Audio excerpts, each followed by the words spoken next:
What is up, and welcome to 3 in the Key. I am your host, Ben Allen, and I hope you are doing better in your bracket challenge than I am. Today, we will do just that. Take a look at what to expect tomorrow in the Sweet 16 with Geoffrey Calvert, Mike Vernon, and Blake Schuster, and also get you up to date on what you're missing with the baseball team with Shane Jackson. But before you do that, let's get you up to date on what you missed.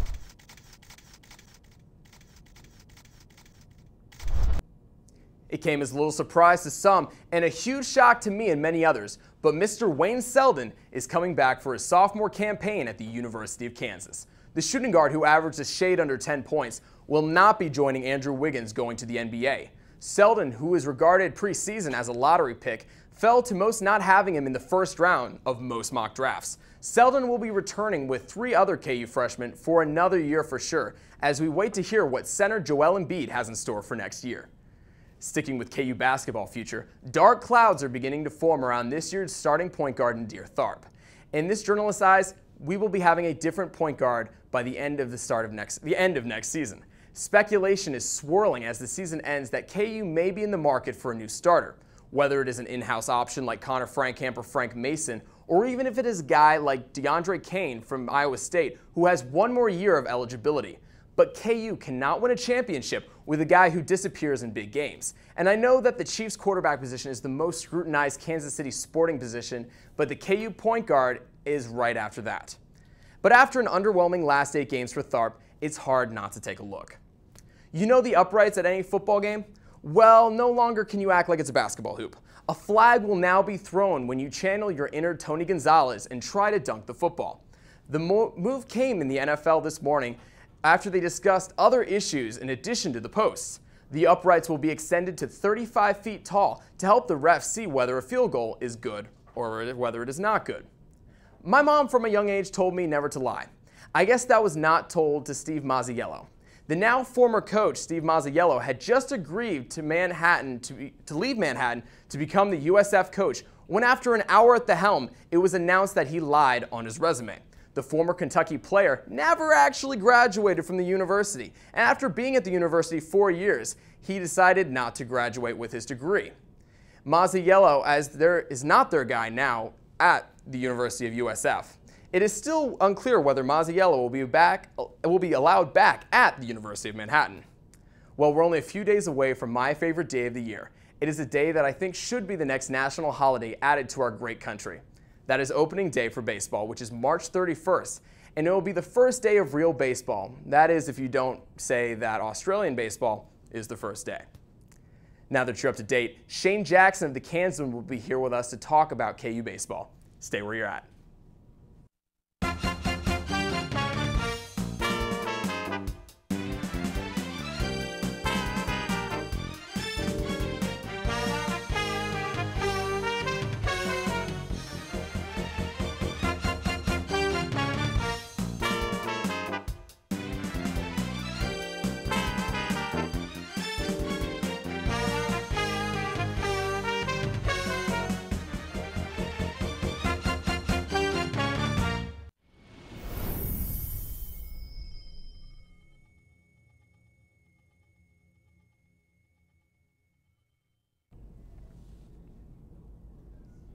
Welcome back to 3 in the Key. I am now joined by baseball beat writer for the University Daily Kansan, Shane Jackson. Shane, how you doing, buddy? Doing pretty great. Thanks for having me. Oh, thank you for coming on. We're just going to go ahead and jump right into it and get into this KU baseball team that has surprised so many people this year.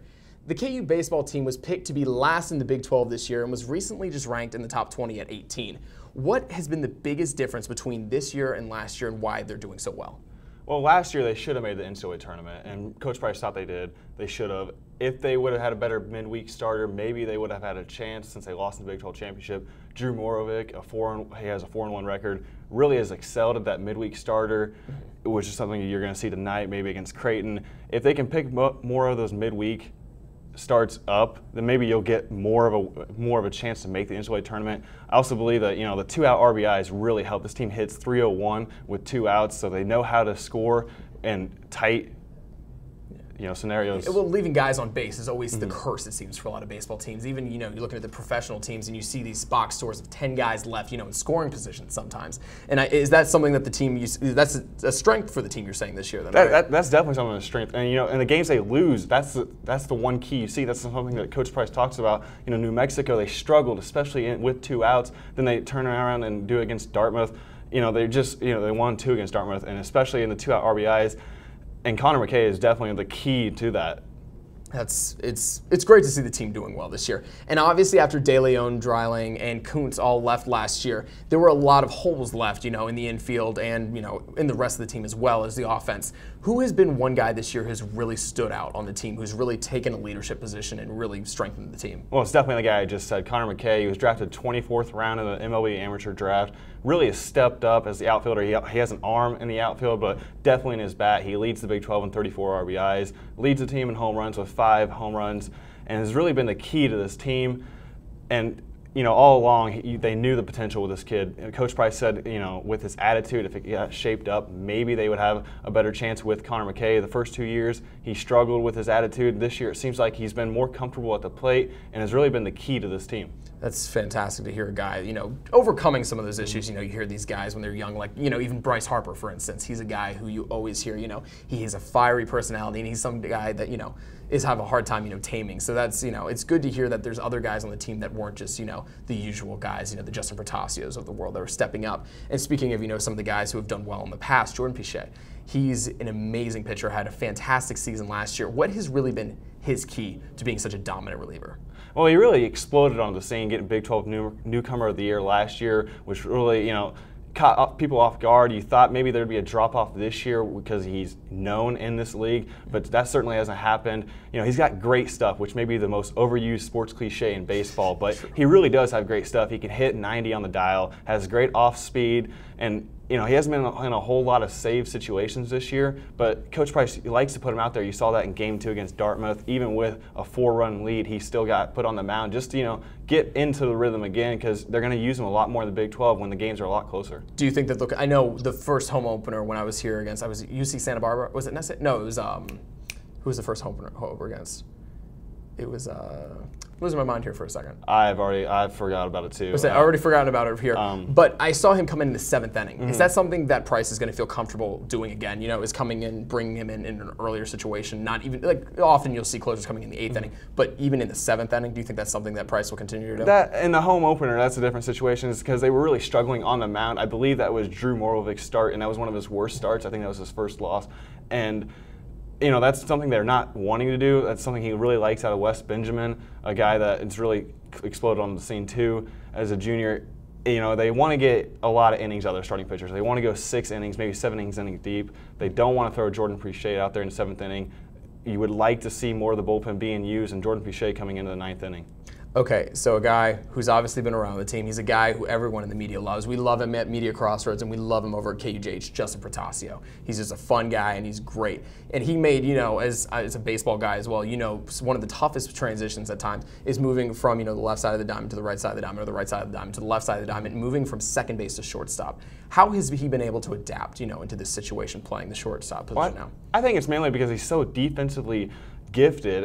You could throw him in any position in the infield, and I think he would be just fine. I know he started 5 games as a freshman at third base and really moved over to the second base last year. It's the guy who's 5'5". Yeah, exactly. And not only is he defensively is he gifted, offensively he's had 34 games in a row where he's gotten on base, which is a streak that's dated back to last year. So he has a gift of getting on base, which is something you really like out of your leadoff guy. And defensively, he's probably the best in the infield. So I think it was an easy transition for him. It's a tough transition for anybody else, but for a guy who's as defensively gifted as him, I couldn't see why you wouldn't be able to. So, looking at the big picture here, how is this team going to finish up the season?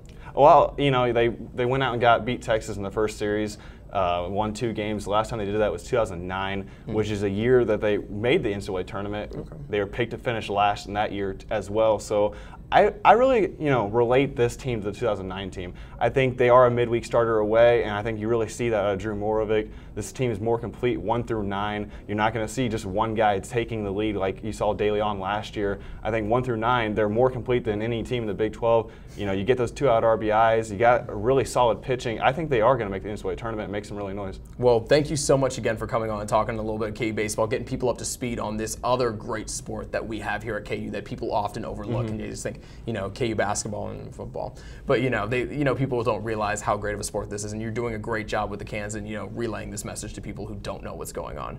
So, want to thank you again for coming on. And when we return, we will be having 3 guys that are former Kansan writers coming on to debate and basically get into what's going on in the sports world. You will not want to miss.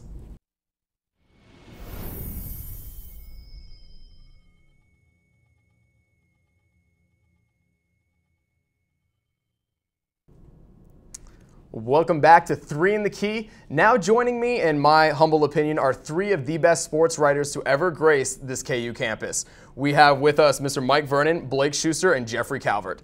And today we will be doing something quite different than what we have done before here. Instead of just letting our guys kindly talk about debate, today we are going to fully get enthralled with debate and let these guys go at each other, and it is not for just anything. They will be trying to go after winning the balloons left over from Good Morning KU this morning. So the idea of what we will be doing today is we'll be letting these guys go at each other. They'll have about 30 seconds to be able to get their points out on what our topic will be. And they ultimately will be receiving a point given by me, determined by our lovely director, Abby Walsh, and the rest of our people down into the back of the newsroom, and they will be determining who wins the point. So without further ado, let's get started, guys. All right, the big news from yesterday in KU basketball was that Mr. Wayne Selden will be staying for his sophomore campaign. Let's get it started, guys. Wayne Selden stayed because... Wayne Selden, this may shock you, stayed because he's not that good. That's the answer. He averaged 9 points a game this year for KU, was mostly a spot-up shooter off of a Wiggins drive. He scored 2 points in the team's loss to Stanford. He stayed because he's not ready, he's not that good, he needs more time. He stayed because his draft stock plummeted. In March, he only made 16 of 55 field goals from the field. 16 of 55 field goals. He is just not ready for the NBA, which is really the only reason why he came to college.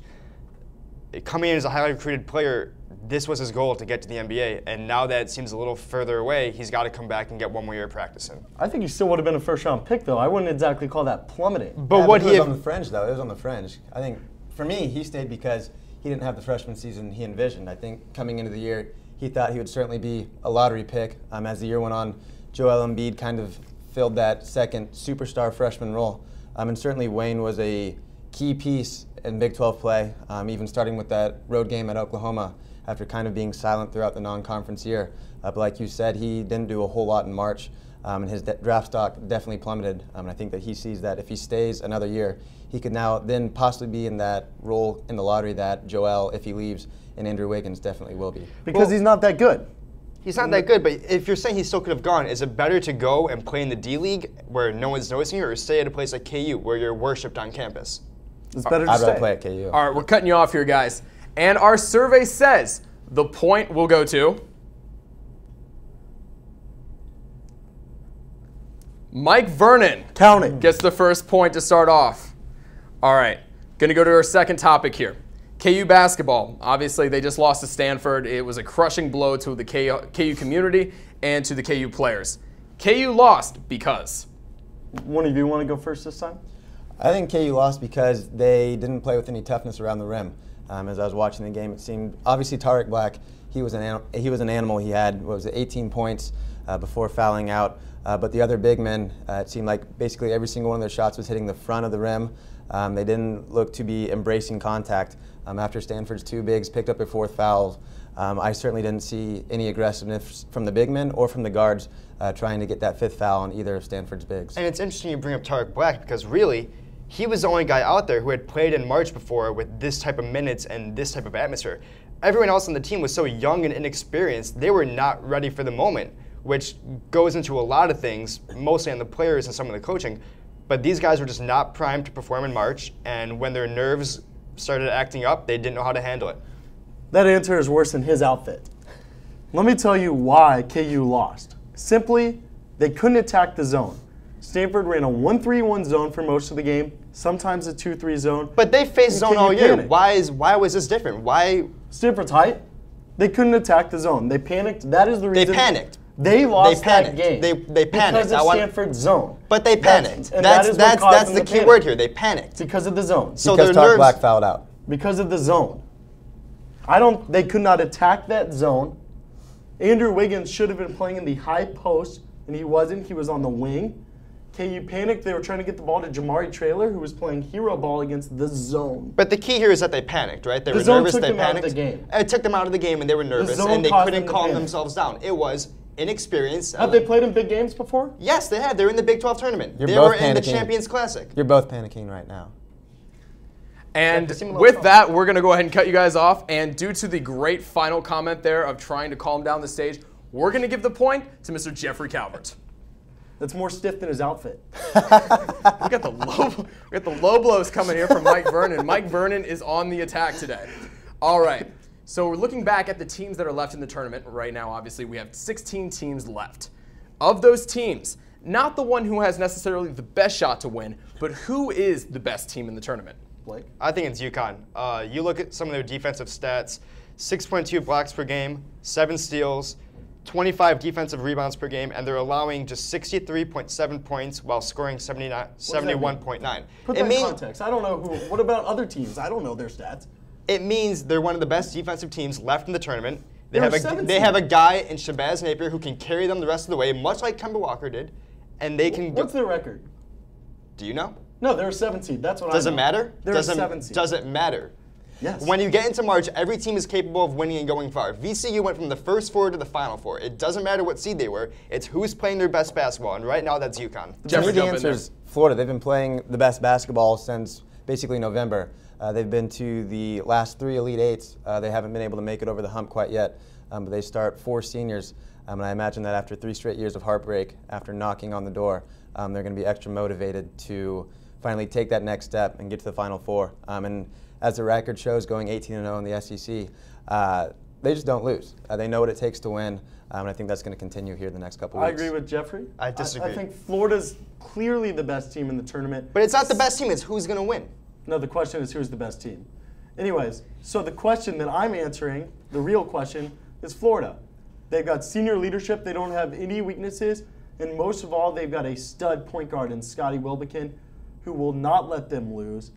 They have done it all year. That's why they're the #1 overall seed, because they are the best team in the tournament. It's that senior leadership and great point guard play. All right, great point, guys. Great points there, guys.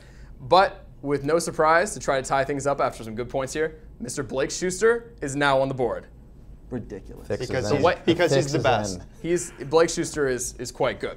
Now going into this and a little bit feeding off of what we were just talking about here, guys, I said necessarily this is the best team left in the tournament, not the best shot to win it all. Who has the best shot to win it all? If you guys have any different opinions between who is the best and who has the best shot. Well, I think like my last answer, I think Florida has the best shot to win it all. This is where you can actually say UConn. Florida is playing a #4 seed in UCLA, who they should handle easily. I don't think UCLA is that great.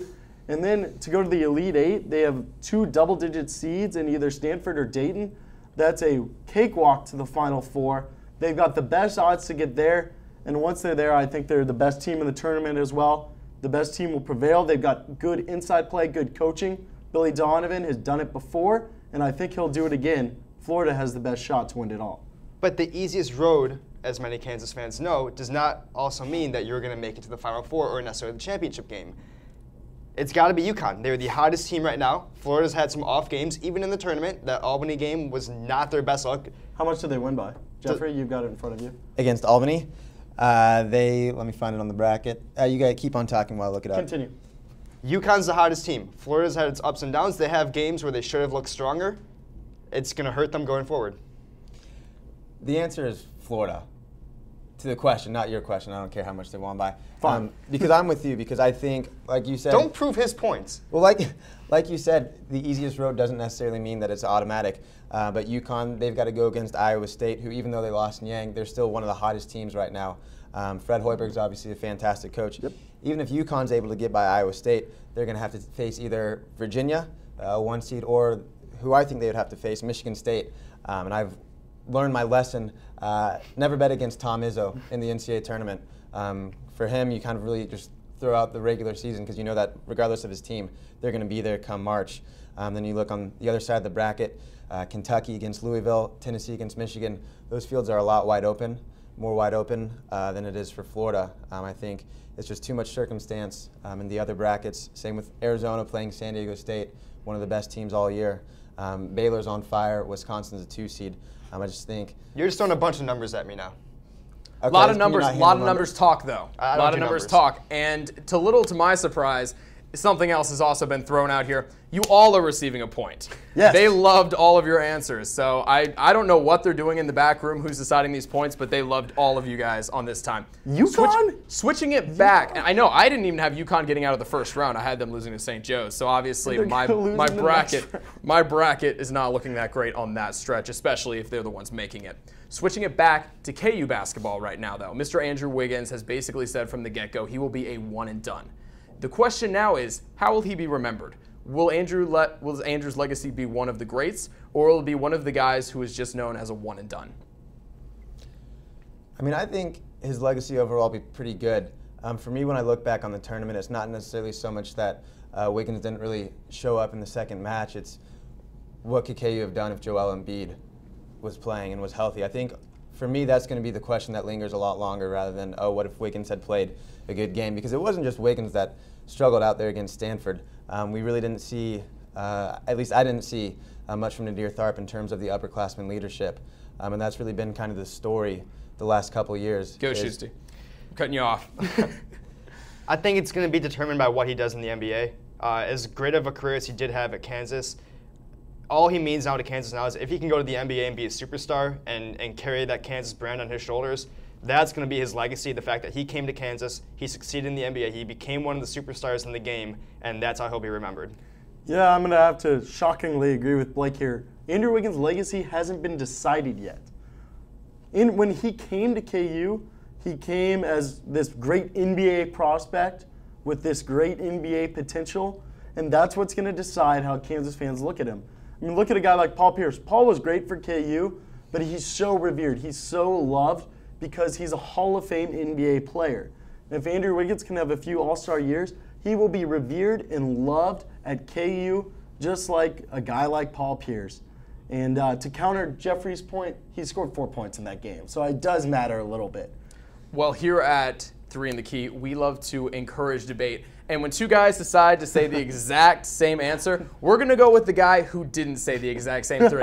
Mr. Geoffrey Calvert, he gets the second point, making it 2-2-3. I forgot we gave a point to everybody. Final question. This will be possibly the biggest deciding factor, and it is worth 2 points. Joel Embiid, Tyler Ennis, Jabari Parker. Who stays, who goes? Joel Embiid goes. Jabari Parker goes. Tyler Ennis stays. I'm going to focus on Embiid because that's what this KU audience is going to care about. I know people That's not going to say, get you more points. I know, but okay, fine. I'll talk about them all. Jabari Parker's NBA ready. His game is polished. That's why he's going to be a top 3 pick. And when you're a top 3 pick, you go to the NBA draft. Same with Joel Embiid. He's going to go. He's going to make tons of money. He's going to be the #1 overall pick. I think it's very clear he didn't try to play in the first round of the tournament. And I think that makes it clear that he's thinking about his future and he's thinking about his health and that he's NBA bound. Tyler Ennis, on the other hand, isn't one of those NBA mega prospects. He's not a top 5 pick. He's a guy that can really showcase himself as a stud by staying, hitting a couple more game winners. He'll become one of those college legends, which will help his stock. And so that is my answer. I'm going to focus on Embiid because that's what the audience here cares about. It won't get you more points. I'll take the points with the audience, but he's gone. If anyone on this campus were offered the amount of money that he could make as a lottery pick in the NBA, they would drop out of college immediately. What about Parker and Ennis? I got to say that Ennis probably stays. Parker's gone as well. For the same. Copy me.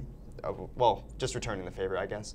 But yeah, they're gone, except for Ennis. Parker and Embiid, you can't turn down that kind of money, not when their skill is that developed, not when their games are ready to make the transition to the league, and really, there's no other option. They probably would have gone this year if they could have. Mr. Calvert?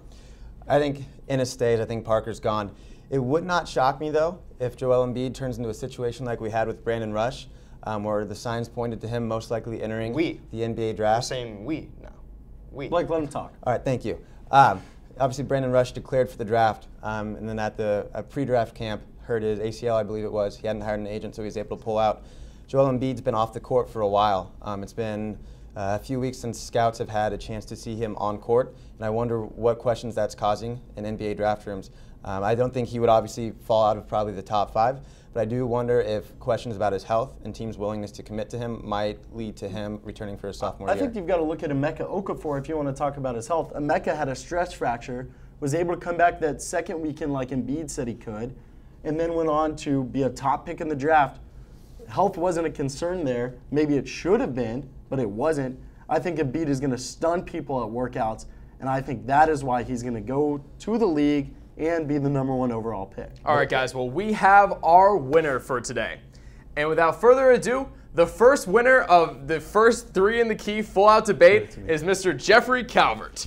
Geoffrey Calvert finished 5-2-2 with Mike Vernon having 2 points and Blake Schuster having 2 points. Guys, put a shirt on. Thank you again for coming in and encouraging debate with us today and really getting into it and having a great time while doing it.